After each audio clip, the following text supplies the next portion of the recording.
Your Honor, alam po ba ninyo ang nakakain ng isang Pilipino na bigas sa loob ng isang taon? I don't have that data, Mr. President, Your Honor. According to the Philippine Statistics Authority, ang isang Pilipino po, ang tawag po nila rito ay per capita consumption of rice. 122 kilos daw po ang nakakain ng isang Pilipino sa loob ng isang taon.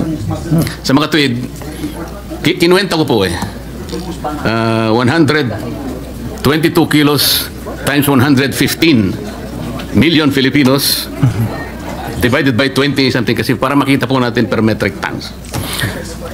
Ang national consumption po pala, base po sa kwenta ko, Mr. President, 14 million metric tons of rice. Ito po ay 2024. Nagtataka po ako bakit binase nila sa 115 million Filipinos. Marami pa po namang mga sanggol Hindi pa naman kumakain ng bigas yung mga yun Sabaw ng bigas, kinakain po yun, Mr. President. Meron din pong mga probinsya ang ating bansa na kumakain ng kasaba. Sa Mindanao po siguro, marami doon. Meron din tayong mga lugar na mais ang kinakain, lalong-lalo na po sa Cebu. Sana po ay ibinawas sana ito. Ganun pa man, kahit na aminin po natin, Mr. President, na sa official record po ng PSA, ang atin pong consumption ay 15.5 million metric tons. Dinagdagan pa nga ng 1 million sa kwenta ko 1 million at kalahati. Tinanong ko rin po yung production natin on the same year. Ang sabi po nila, 19.3 million metric tons.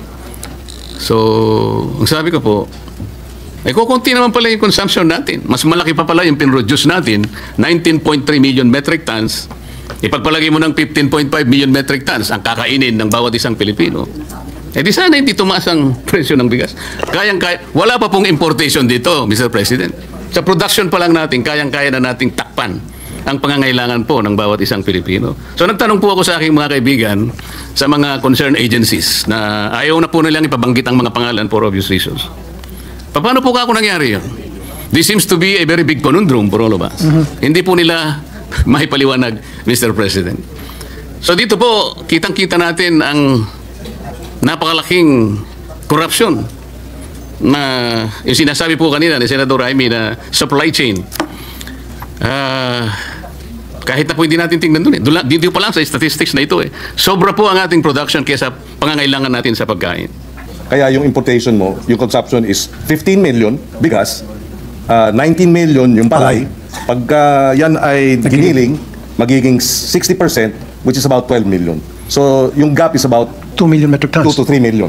So dapat import natin no more than 3 million. Dapat, if we go by that statistics, those numbers. Hindi 5 million. No? Okay. So, well, again, we will have to check the data, but I think that's...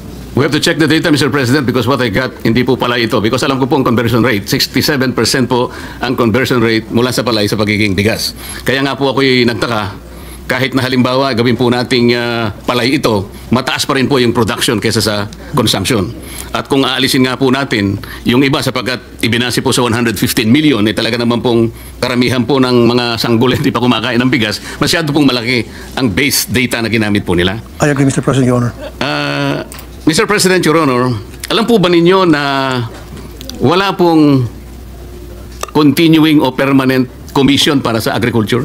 Hindi po kagaya ng EDCOM. Meron po tayong Education Commission na ito po ay created by law.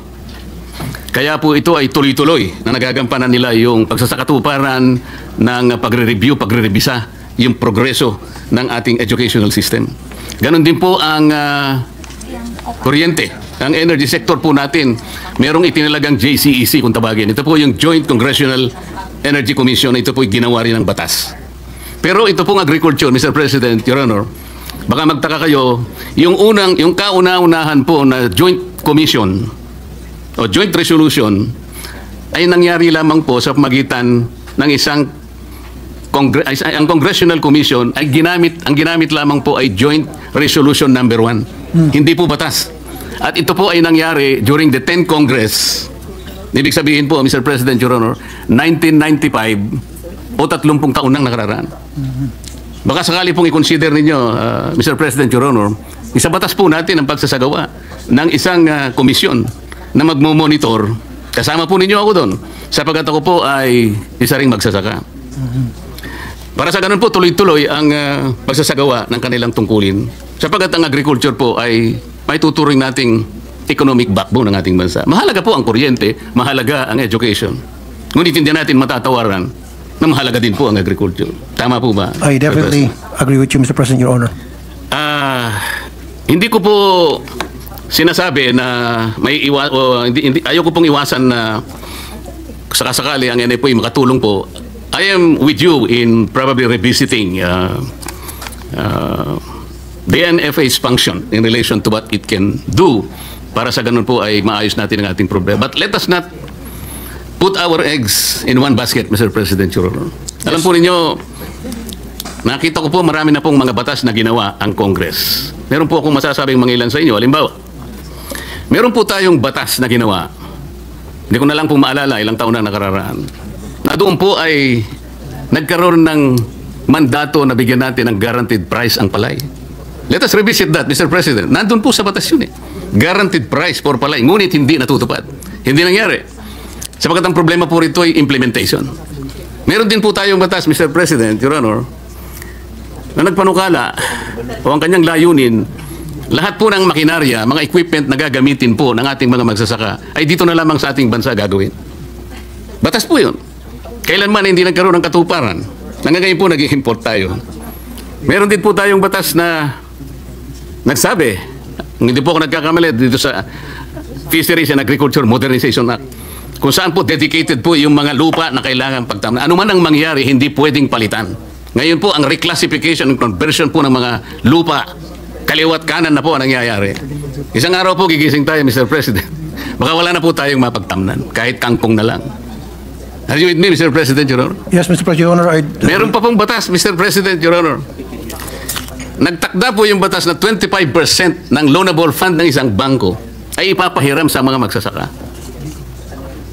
Hindi po nangyayari. Ang bangko po siguro sapagkat masyadong commercialized. Pero yung po tumutukoy hindi lang private banks po, pati public banks. Talagang kailangang bigyan 25% ng kanilang pondo ipautang. Gumawa po sila ng paraan para maiwasan ito. Ibinigay sa mga mangungutang na kunwari related sa agriculture, doon po napunta kaya napakaraming warehouse po na nangyari. Pero sa farmer po, walang masya. Ano pong gusto kong ipaintindi, Mr. President? Ang oversight function po ng Congress ay napakabisa rin. Tingnan po natin, repasuhin natin lahat. At mula doon marami po tayo may tutulong sa ating mga kababayan.